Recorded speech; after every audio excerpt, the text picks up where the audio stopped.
Welcome to Positive Talk with Kevin McDonald. Hey, that's me. Hi, and welcome to Positive Talk. Our show features the best positive stories and people from around the globe as we endeavor to answer the universal question of why am I here and what is my purpose? Understanding that can change everything, and knowing your greatness is fundamental to living your best life. So join us right now as together we work to create the adventure of our lifetime.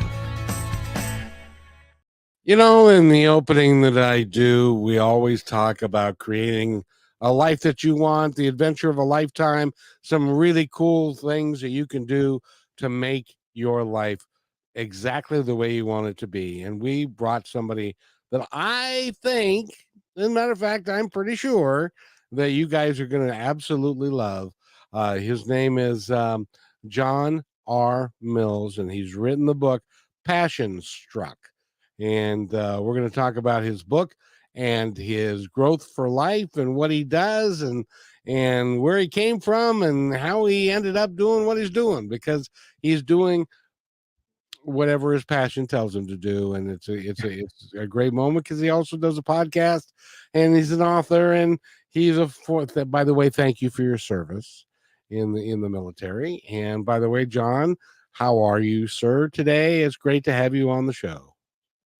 Kevin, it's such an honor to be here and have the opportunity to serve your audience. Thanks for having me.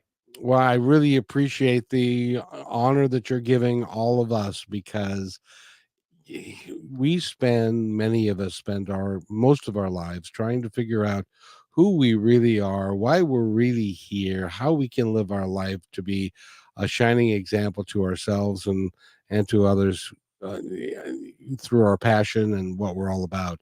And you've taken the time to writing a book about it and are living your life through it. And as a matter of fact, you've got 12 steps that we're going to talk about as well. So, but first of all, welcome to the show, and it's great to have you here. And tell us a little bit about your background, if you wouldn't mind. Well, as you mentioned, I am a veteran. I ended up enlisting first and then ended up getting an appointment to the Naval Academy.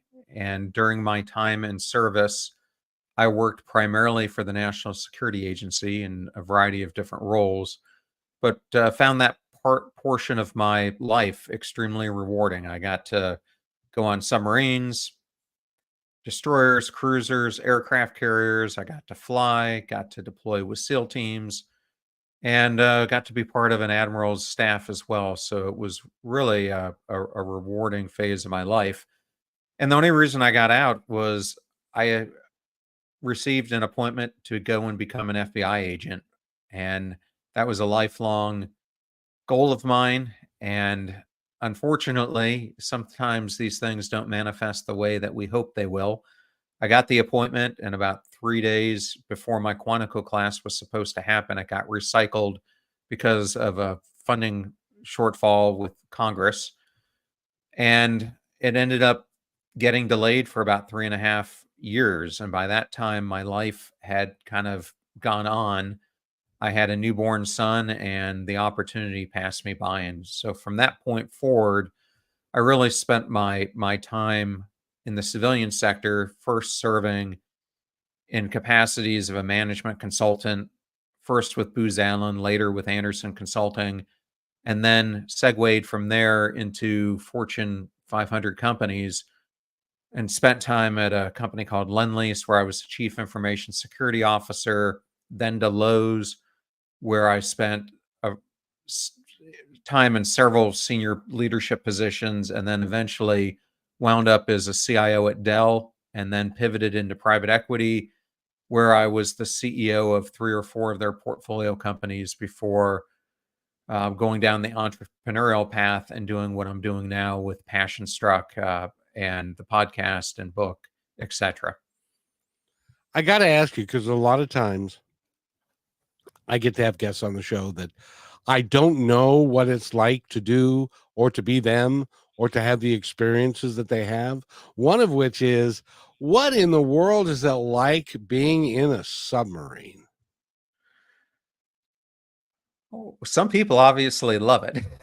Apparently. For me, For me, it was really difficult because I love being outdoors. And so being in those confined spaces, and luckily I was only down there for short duration missions, typically 2 to 4 weeks. So I wasn't on the long hauls that the boomers do of 3 months. But it's an interesting life down there. Li- it's like any ship. You're part of a floating small city where dynamics play a huge role on your daily life. But I thought the conditions of being on a sub compared to being on a ship were a different standard of living, a higher standard of living, meaning the food in the mess hall is better. The camaraderie that I found being an officer and a part of that community were different. More was expected of you on a sub than on a surface ship.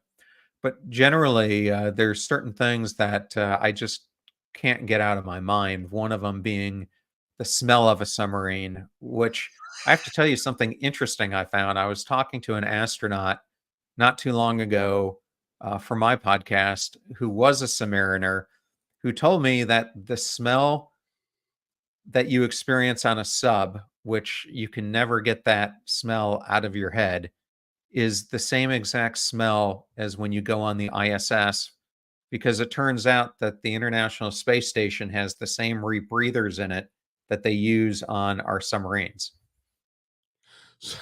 So, well, when you were talking about smell, I had a whole different connotation of what that would be. But but being in a submarine, is there enough space for you guys? Do you get any privacy? Well, I don't care if you're on a ship or a sub, none of them give you much privacy because I was always sharing berthing with other people. And on the sub, I was always in the overflow berthing because I was not permanent staff to the submarine. So the LA class subs that I was on had an additional berthing that had room for, I'm trying to think, maybe 6 to 8 additional people on board the subs. So that's where I stayed. So you never knew who was going to be in there with you. It could be other officers, it could be contractors who are on doing a mission. In my case, it was a mixture of both. I don't suppose they divide people up by if you snore or not, because Oh, if you're in a room of 6 guys and 5 of them snore, of course I imagine that because it's a 24-hour operation, that your times are different, so you're not all together at the same time doing the same thing. Would that be right? I would say that that's normally correct. However, on a couple of my missions, the people who were on there were on different schedules than I was. So oftentimes you would have them in the berthing, but no matter what, you get such limited sleep that it becomes a precious commodity. And I always remember whether it was a ship or a sub, you were always making the decision of eating or sleeping because you really only had time for one. And so, yeah, yes, there were times where there were other people there. There were times when I was the only one there. But it is a unique experience because on a sub, there's really no place that you can go where you don't run into someone. And the other interesting thing for me was trying to work out because you had to be extremely quiet, of course, when you're on a sub when you're working out. So there were two basic places where you could do so. One was the torpedo room, which was more focused on body weight exercises. And then they did have a treadmill, an exercise bike, and some weight type of apparatus that you could use that was interestingly enough about 10 feet from the nuclear reactor. Oh, good.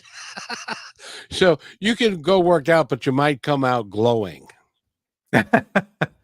Well, it's so interesting. You when you're on those subs, you can actually look through the hole right into the nuclear reactor, and it's much smaller than I think anyone would expect if you haven't been on one before. Well, I admire that you're number one. I admire your service and all the things that you did. and including being in special forces and that kind of thing. So it was, that would be quite. You're going to have to write a book about those things as well. Well, that would be a fun chapter of my life for sure to talk about. Yes, indeed. But let's talk about the chapter in your life and I love the premise that you did all these things and you worked for a Fortune 500 company and you were a senior executive and you did all those things, but that wasn't really satisfying your life purpose. Was there a point in time when you decided that you wanted to do something different and it became clear to you what that was? Or did you kind of stumble into it? No, I would say it this way. I think we know pretty well when something appears off and we don't feel fulfilled by what we're doing. So there was something definitely amiss. I think the danger is once you get to a point in your career, it gets harder and harder to break free from it because of everything that you've built up. And I'm not just talking the money, I'm talking status and the accolades and the titles and the work that you've put in to get there. And in your mind, you think about all the past work that you've had to do plus what you've achieved. And I think it makes it that much difficult to leave what you're doing to jump into the unknown and do in your heart what you feel compelled to do. At least it was for me. But I found myself over time realizing more and more something was off. And I think what a lot of us do is we keep putting that off. And that Mhm. certainly was the case for me. And what began to experience, I think, is what Henry David Thoreau calls quiet desperation, meaning you know your life doesn't feel fulfilled, but you feel stuck where you are. And as a result, you feel this desperation that embodies you. And for me, it really got out of hand when it reached a point where I was starting to feel numb inside.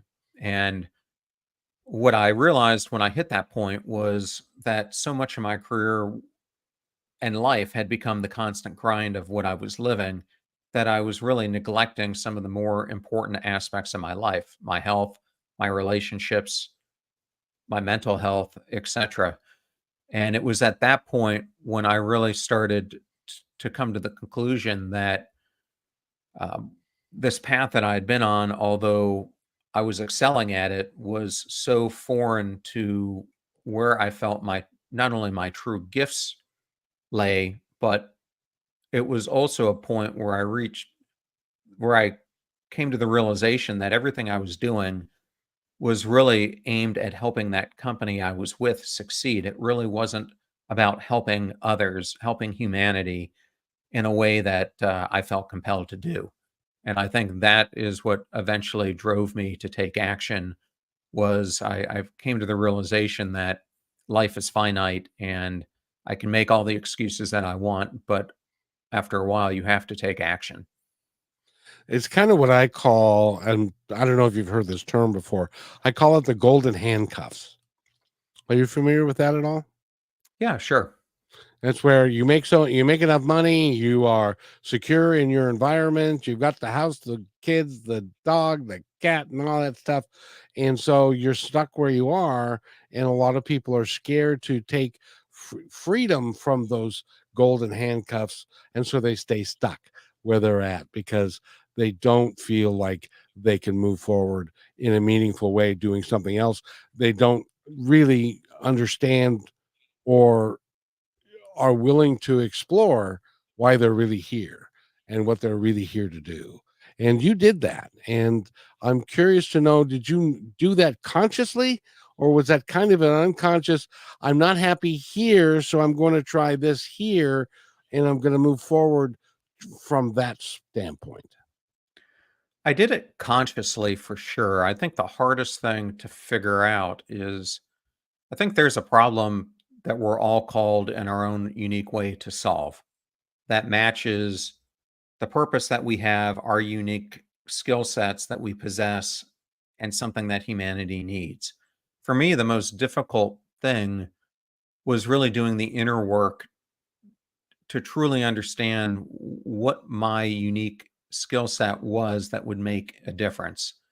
And then once I started to hone in on that, it was then what was the problem that I could go after where I could start making a difference in other people's lives. And I think just as it took years and years and years to build my career up to where it was, it's not as if this closing the chasm that you were discussing of the golden handcuffs to where you want to be is going to happen overnight.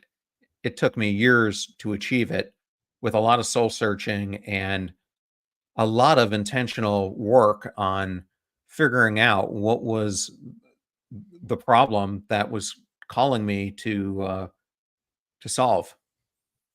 Now, when you say inner work, help everyone out there that's listening who doesn't know really what that means. What does that mean to you? Doing inner work. I think our world that we live in is very loud.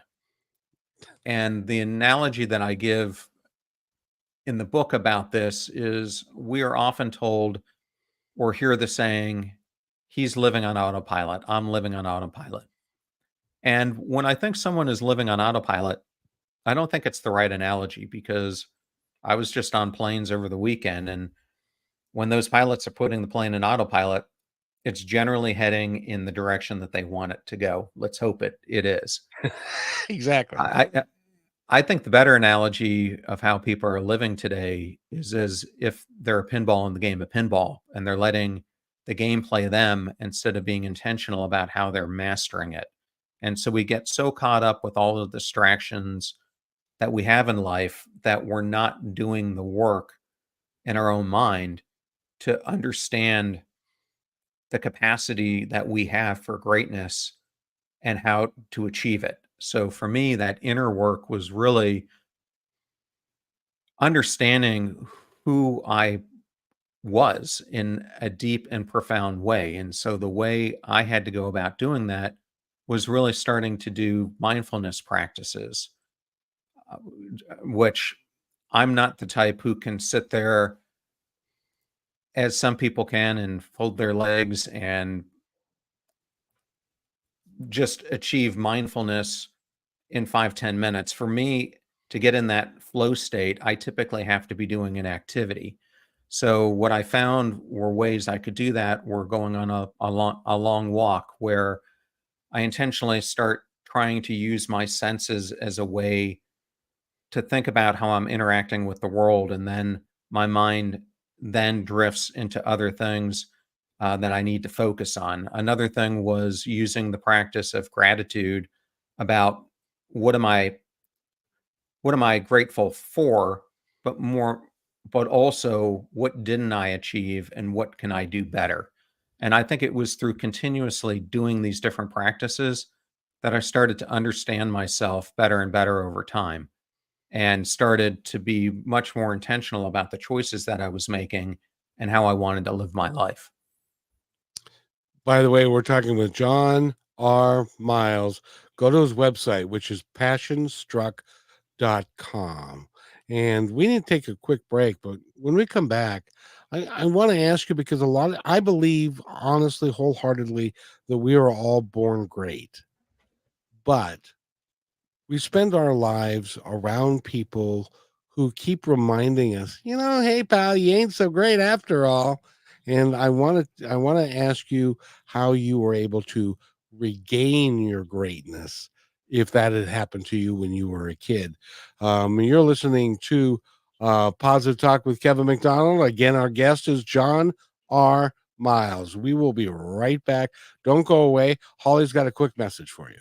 You're listening to Positive Talk Radio. We're going to take a short break to tell you audio and music creators about our commercial affiliate, Lyric Vids, specializing in creating amazing and engaging lyric videos. Are you looking to promote your videos in the most engaging way, but you don't have an animator and an editor?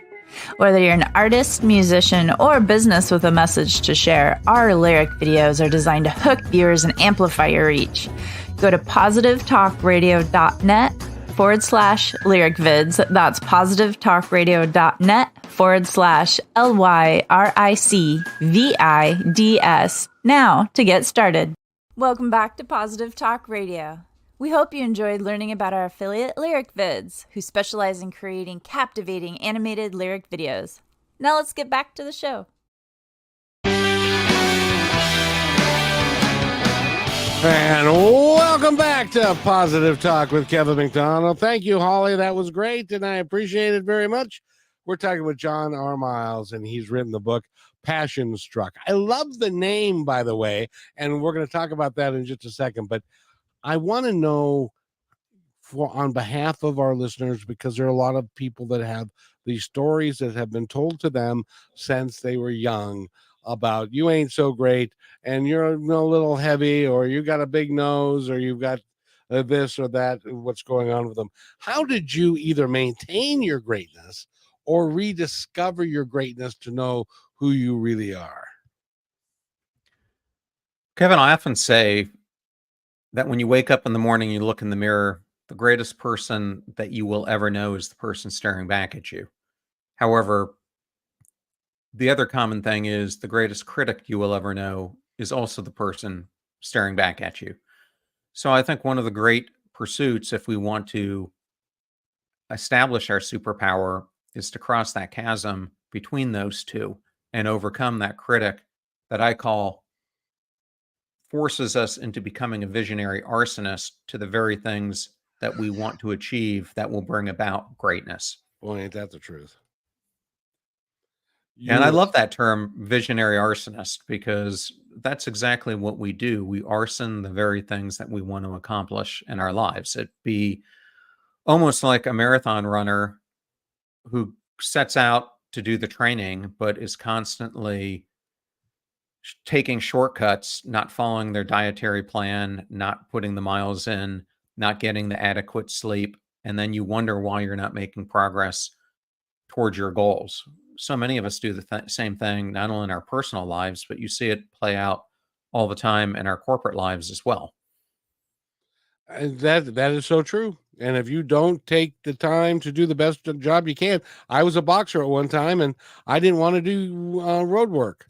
Well, if you don't do road work, bad things can happen if you're not careful, and they did. And so that was the end of that. But it's a matter of learning how to take care of yourself. And how'd you come up with the title Passion Struck? Well, that's an interesting story. The name Passion Struck certainly didn't exist in my mind 4 years ago. But what Passion Struck meant did, and that is really the quest for authentic living. And so I remember I was talking to a friend of mine who's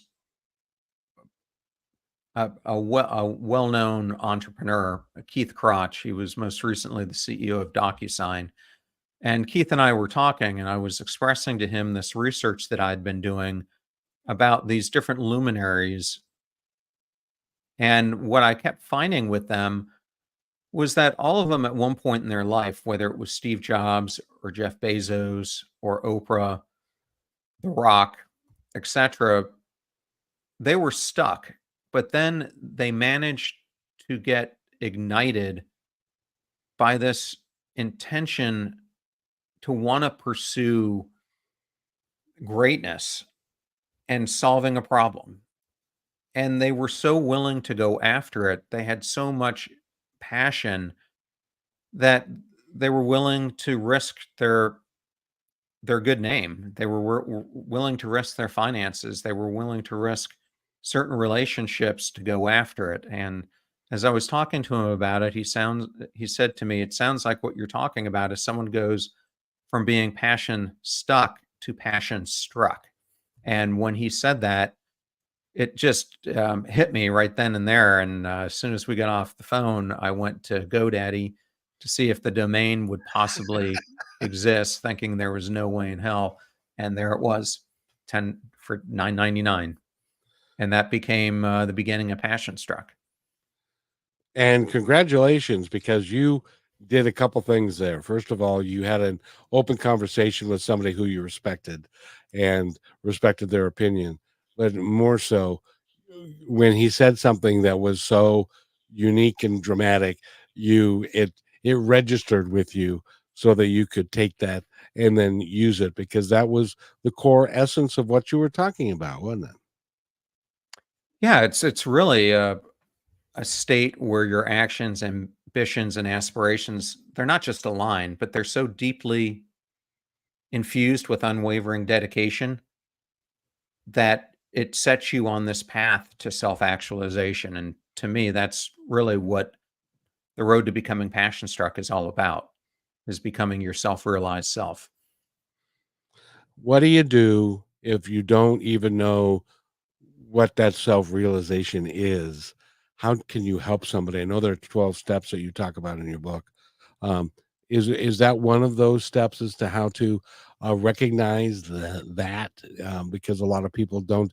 They say, "I don't know. I'm just a customer service guy here, and I don't like my job, but I don't want to go get another one because this seems like a lot of work, but I don't know what I want to do." And you know what I mean? Those folks that have that conversation that goes on in their head that says, "I'm here, I'm stuck, I can't do anything about it.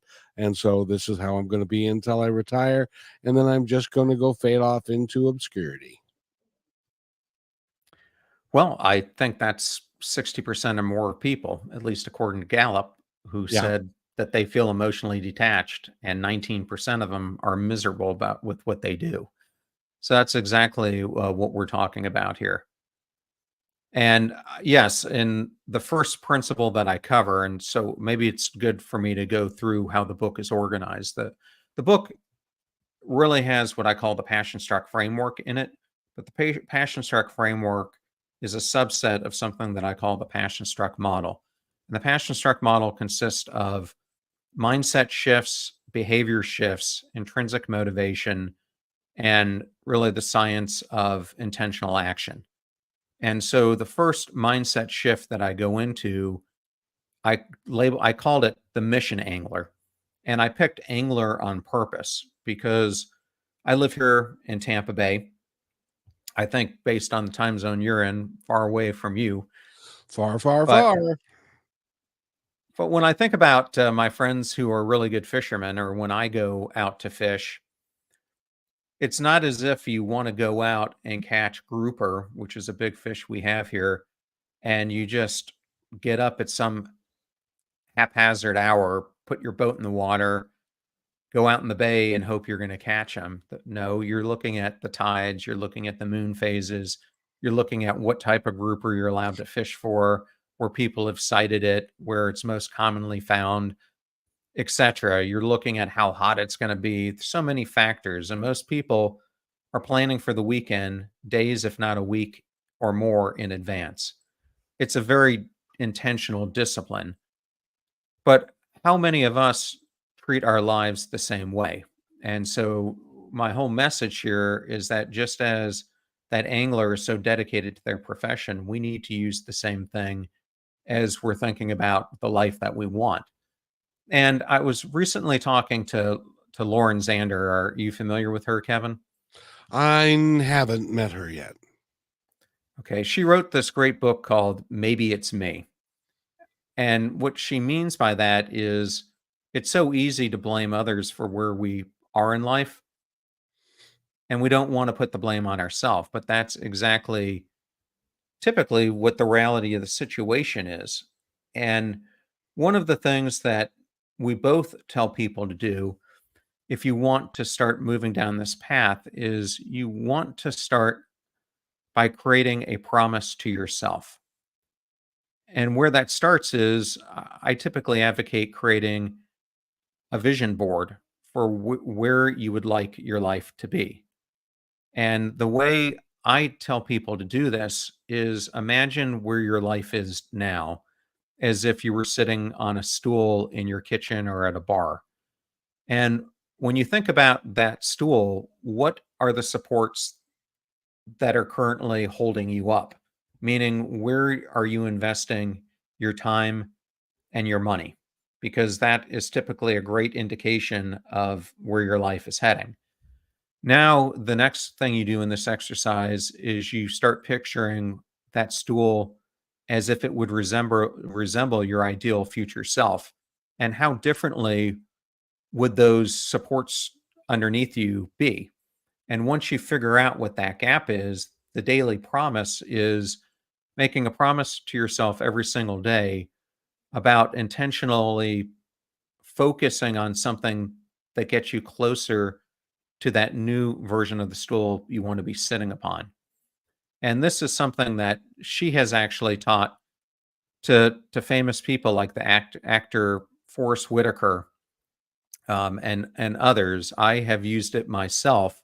And what it really amounts to is you've got to pick a starting point on the journey. For me, my starting point was really overcoming stuck points that I had related to past trauma. For another person, it could be their diet. For another person, it could be a relationship issue. But you've got to pick an area where you feel the most gap in your life and use that as your entry point. And from there, I promise you, as you start focusing on that point, other areas of your life will get better as well, because there's just a natural, I guess, momentum and force that gets you from that starting point to working on other areas as well. That's very, very sound advice. By the way, we have somebody listening. Her name is Dr. Marnie, and she says, "Wow, what a great story! Awesome mission. Super that you acted on your domain right away. I'm looking forward to reading your book." And then she continues with, "Passion Struck. What a great title." And it is. And it really is significant in that that is what you are helping people understand, and be it the law of attraction or there are other aspects of that you're helping people. A vision board is a great thing. Doing a journal is a great thing. Being always present to yourself, and even just looking in the mirror and saying, "Hey, you know what? You ain't half bad after all." By the way, we're talking with John Mills. We need to take a break. Go to his website, which is passionstruck.com. And John, this is just going to be a minute, so it should be really quick, okay? You're listening to Brushwood Media Network, the best in syndicated talk, news, and entertainment shows. As you go about your daily life, look closer. As you gather with family and friends who love and support you, look closer. There are youth right in your community who don't have the home, warmth, and healing you have. So look closer. Every year across America, a staggering 4.2 million youth are homeless or trafficked. And for 50 years, Covenant House has worked relentlessly to keep them safe and protected. Tonight, 2,000 young people will sleep safely in a Covenant House bed. And tomorrow, they will wake up surrounded by love. They get clean clothes, hot meals, medical care, and a safe place to sleep. 24 hours a day, 7 days a week. In sites across America to help them fulfill the great promise of their lives. So look closer at Covenant House. To help or get help, go to covenanthouse.org.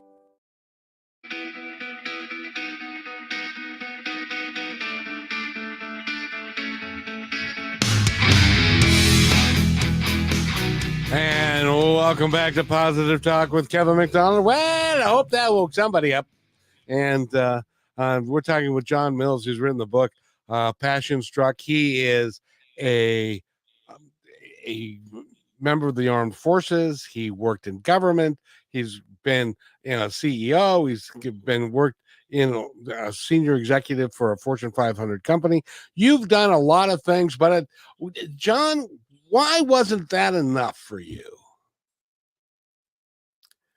I don't think the question of it being enough is the right question. To me, I was doing a lot of things that were making other people's dreams come true, but I wasn't making my own dreams come true. And to me, that was really the thing that drove me to do what I'm doing now, which was trying to help people create lives of significance. Because I think we have a huge issue worldwide of people feeling that they don't matter. And there are many reasons for that. But I think it's at the root of why we have so many people feeling lonely, helpless, hopeless around the world. Because people don't feel like they matter because in many cases, and correct me if I'm wrong, but in many cases that's the story that they grew up with, or that's what they have observed about life in general, is that it's hard and it's difficult, and a lot of times you can't get what you want and stuff, and so people tend to quit, or not pursue their dreams because, oh, because your mom and dad, just like my ex-wife said to me about doing radio. She said, "Oh, now stop. You can't do that. You're a district sales manager. You make a good living. You need to continue doing that. And you can't do this because you say it's your passion, but what do you know? What do you know what I mean? We get a lot of people that are telling us that. How do you suggest in your book to get people to get over that and to not necessarily listen to the naysayers that are saying, "Oh, don't be silly. You can't do that." So this is one of the the reader's favorite chapters that I wrote, and it's called The Mosquito Auditor. And the way I approach this is, as we're on this path to becoming passion struck, and we talked about being a mission angler, the next thing you have to do is become a fear confronter. And after that, the next step is a brand reinventor. And then once you do that, the most logical thing that happens is, after people start seeing that you're appearing differently, you're showing up differently, there's a new you that's occurring, you typically then run into the naysayers in your life. And oftentimes these are people who could be the closest in your inner circle. They could be brothers, sisters, aunts, uncles, your parents, coworkers, long-term friends from high school or college. And as I was thinking about this, because we get so close to them, their influence is often invisible to us because we've become conditioned by it throughout our lives. And I was trying to think, what's a way that I could convey this to people that they would understand? And as I was on this walk, I started to meditate about it and was still not getting a directions for where I wanted to take it. So I happened to turn on the radio, and an announcer similar to this show, Kevin, was talking about what is the most deadly animal on the planet. And people were typing in their responses, calling into the show, and they were saying all the things that were logically popping up in my head. It was a snake or some type of spider or a shark. And it turns out we all were so far off base. The most deadly animal on the planet by 100-fold is the mosquito. It claims the life of almost 2 million people per year. And yet, when you think about a mosquito, you think it's just a nuisance. And oftentimes you don't even realize that it's inflicted your life until it's already bit you and you feel the after effects. Well, the same thing goes with the human mosquitoes that we encounter. And so, to emphasize the point in the book, I created 3 different types of human mosquitoes: the bloodsucker, the invisible suffocator, and the PETA. So I'll just go through a short description of each. Well, I'll start with the bloodsucker. The bloodsucker is that person who we all know who is doing everything that they can to better themselves at your expense. And so they are really trying to suck everything that they can get out of you, your blood, your intelligence, your ideas, for their benefit. The invisible suffocator are those people in our lives who live by the glass half empty motto. They're constant pessimists who, anytime you bring forth an idea or a goal that you have or something that you want to change, they immediately are in your face about all the reasons why you can't do it. And then there's the PETA, the pain in the ass, or what some people call the pieces of work, who are those people who are constantly saying one thing to your face and then gossiping behind your back, really thwarting your credibility because oftentimes they're jealous of the progress that you're making and they want what you have. And so because of that, they use manipulation as their way to undermine what you're trying to accomplish. And so you run into these people both in your personal life and in your professional life. And the reason I wrote the chapter and I give some pretty lengthy uh, case studies of them is because once you know who these people are and how they're operating in your life, it gives you a huge advantage because you start understanding the boundaries that they're crossing and the impact that they're having on your life. And now you can do something about it. I just love that because there was a time when I was doing radio in Seattle on KKNW in Seattle, and I had to quit because I ran out of money. And there was one guy who had constantly the entire time, I did it for a year, 2 hours a day, 5 days a week. The entire time, this guy was saying, "Oh, you really need to quit that. You need to go back to work and you need to do this." Well, the day that I quit, he gives me a call and he says, "Let's have lunch." And so we go have lunch and he says, "How can I do that and take up your, do what you were doing?" And it's like, "I thought you said it wasn't any good." And he said, "Well, that was when you were doing it. If I'm going to do it, it's going to be great." And so those people, and you're right. And Dr. Marnie, again, she's sticking with us, and she says, "John, you really get it. We can be trauma bonded to and negatively influenced by those who have been in our circle for a lifetime. Love the three types of mosquito and analogy. Okay, I'm ordering your book." So I'm ordering your dang book because you are so good. And she continues, "We need to learn to set healthy boundaries, especially with those individuals who covertly conduct a smear campaign behind our back." Oh, John, now come on. Nobody does that, do they? I'll tell you one thing you will certainly discover, and thank you so much for tuning in and for your great comments. But I found it myself when I started going down the path myself of trying to become passion struck. And I think a something that the viewers need to understand is that the 12 principles I have in this book, not only did I spend 7.5 years studying over 700 people who utilize these in their lives, I spent 2 years trying them out in mine to see if they would work.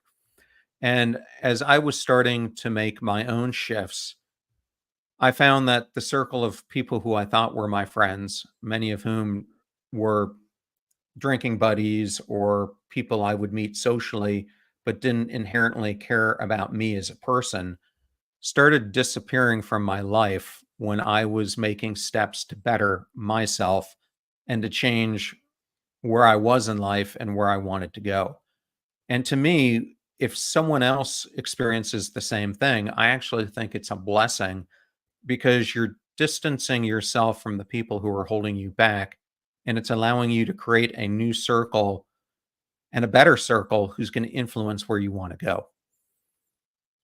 Now, and tell me if this resonates with you, because I kind of consider it a energy and a vibration level. When you're operating in a lower vibration level, people that are also operating at that same level tend to draw towards each other, which is an Einstein principle. But when you are operating and at a higher level, when you're vibrating at a higher level because of the work that you're doing with the meditation and the understanding and the self-reflection and those things, you tend to vibrate at a higher level. The people that are vibrating at that lower level, they no longer resonate with you. But people that are resonating with you are operating also at that higher level. Does that make any sense at all? No, it makes perfect sense. And that's why you see people surround themselves with other leaders. I mean, look at Tony Robbins as an example and the people who he surrounds himself with or who come into his ecosystem. I mean, the most recent addition to that being Matthew McConaughey. And it's that vibrational energy when you're all trying to serve a greater good and propel yourself forward, you're going to attract more people who want to do the same thing. If you want to not achieve that in your life, you're going to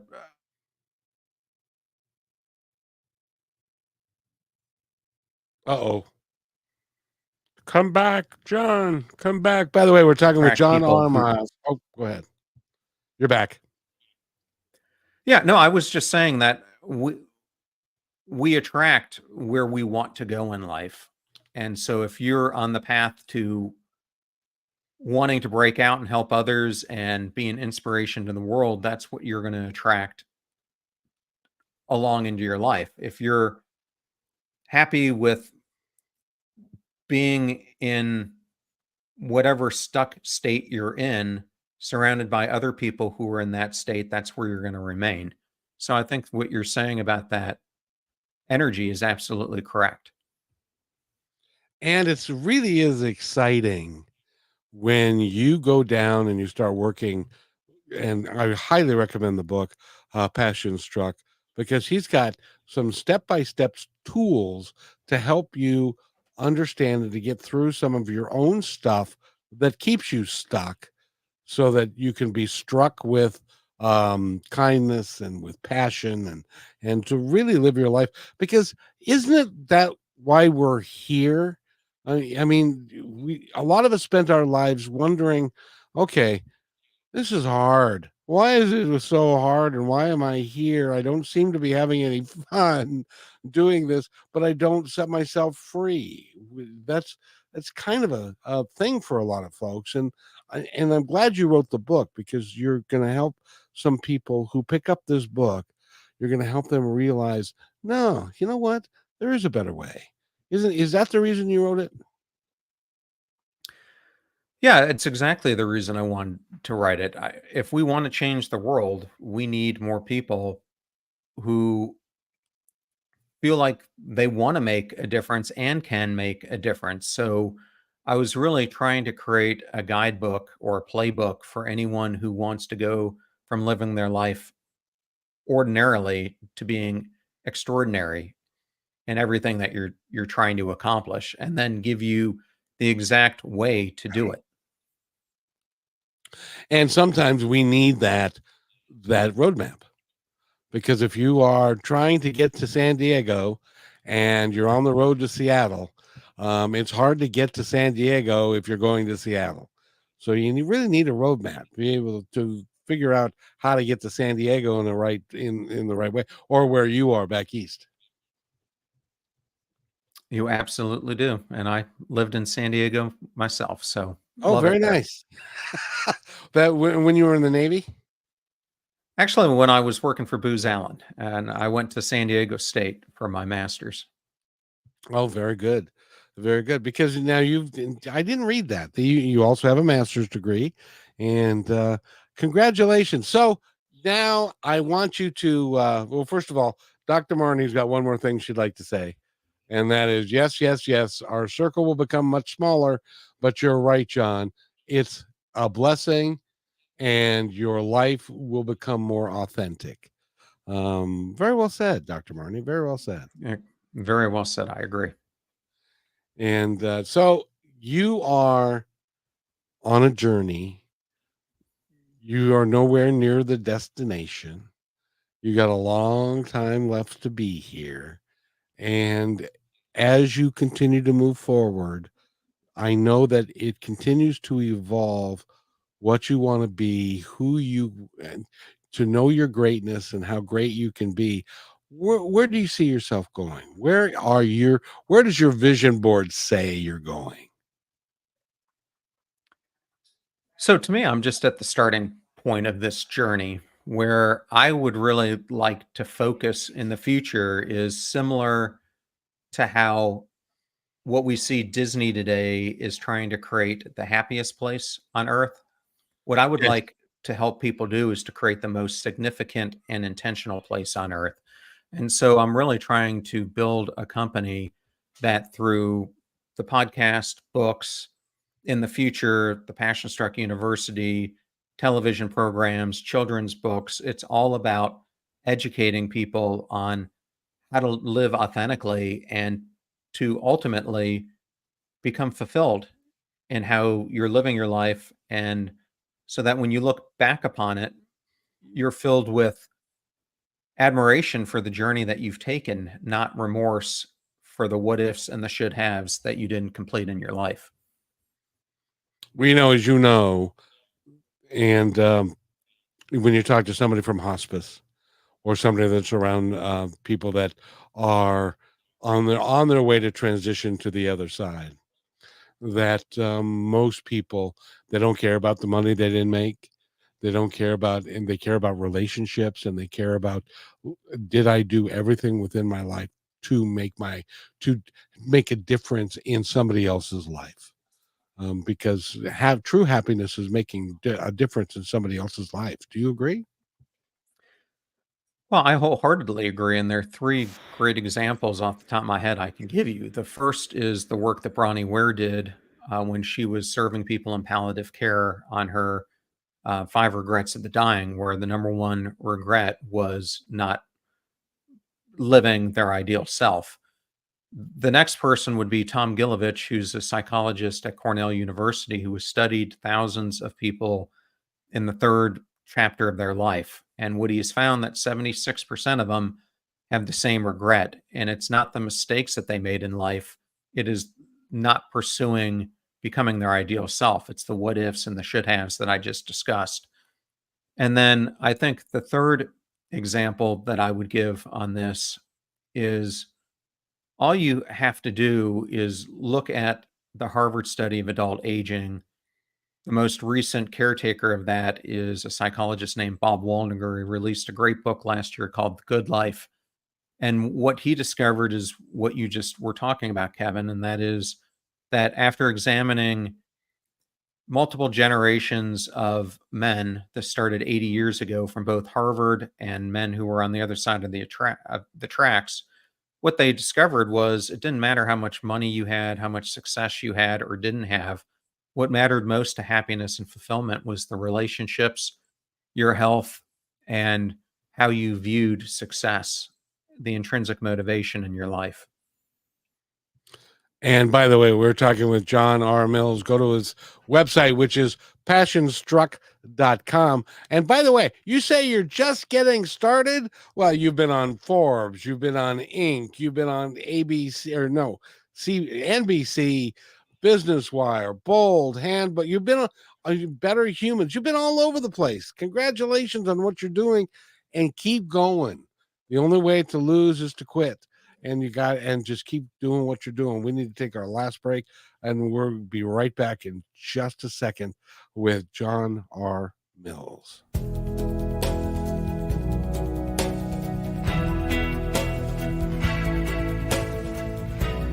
They have your eyes. They have your ears. They have your smile. Now all they need is a little more of your time. Make a difference in your child's life, because anyone can be a father. It takes time to be a dad.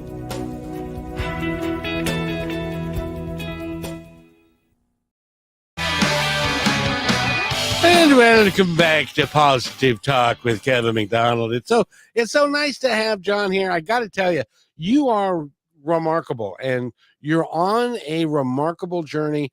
Do you feel like you're on a remarkable journey? Or is this just putting one step in front of the other and feeling passionate about what you're doing?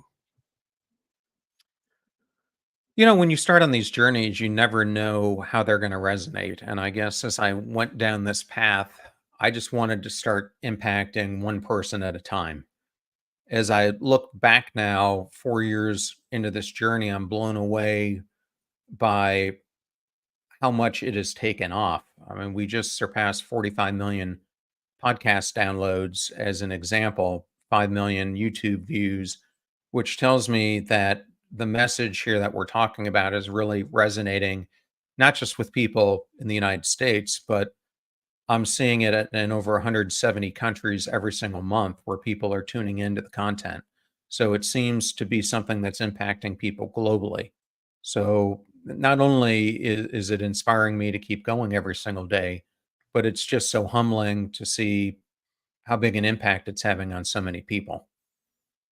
the coolest thing, because my little podcast started out as a little podcast, and now we have about 1.5 million listeners a month, and it's growing. And the whole idea behind it growing is to provide a bigger platform. But your platform, men talk like this. Your platform is much bigger than my platform. Did you know that? And but I think that's awesome, because the more of us that are out there getting the word out about what this is and how you can benefit humanity by being your best self and being kind and being loving and being appreciative and having gratitude and stuff. It really is an important place for all of us to be. And I'm so glad that you are leading the way, as it were. Well, I'm just humbled that I get to do this every single day, because to me it no longer feels like a job. I'm just doing every single day the things that I love to do, and it's so great when you get to wake up and have that burning passion in you to just keep doing it, as opposed to the way I was feeling towards the end of my work career, where I was just completely burned out and misaligned and unfulfilled with everything that I was doing. By the way, if somebody wants to go visit your podcast, where do they find it? Well, you used to be able to find it on the Brushwood Media Network, but Really? you did. You can now find it on all the platforms that are out there. If you're a baby boomer, you can find it on babyboomer.org. If you live in St. Pete, it's also on Radio St. Pete and a number of other places. But the best place to go is passionstruck.com. And under there, there's a tab for the Passion Struck podcast.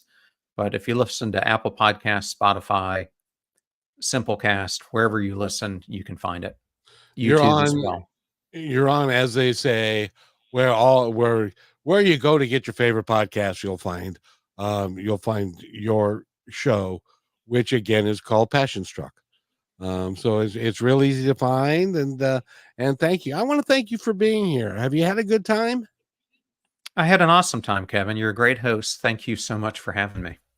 Well, Thank you for the listeners who stayed around with us for this entire journey. Well, in this particular lady, I have to tell you, she's been on the show several years ago now, but she is a ardent listener. And the cool thing is that she tells other people, as your listeners do, and your book is going to have such an impact. It is really, really important that people have that people tell other people about somebody who's doing some really cool things, which is what you are. So I invite all of our listeners to go to passionstruck.com and to tell your friends, get the book, buy it from him. He'll even autograph a copy for you, I'll bet. I'd be happy to. And it got just about 30 seconds, sir. Is there anything else you'd like to add before we go?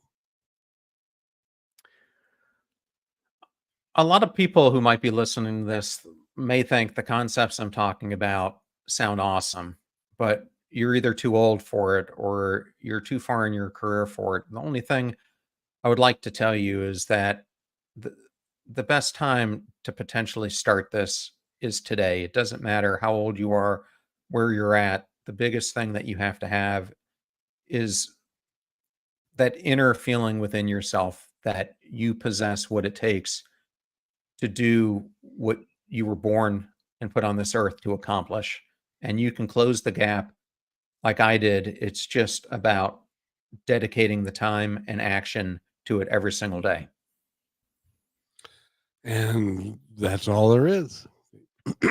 and please enjoy yourself, everybody, and go to passionstruck.com, and John will be there for you and to help you a great deal. So, John, thank you so much for being on the show. And if you wait right there, I'll be right back. Thanks for listening to this episode of Positive Talk with Kevin McDonald. Our purpose is to provide everyone with a positive, entertaining, and educational experience. I would love your feedback and comments about the show, including possible topics and great guest suggestions. Please email me at kevin@kmmedia.pro. And remember, be kind to one another because each other's all we've got. That's Kevin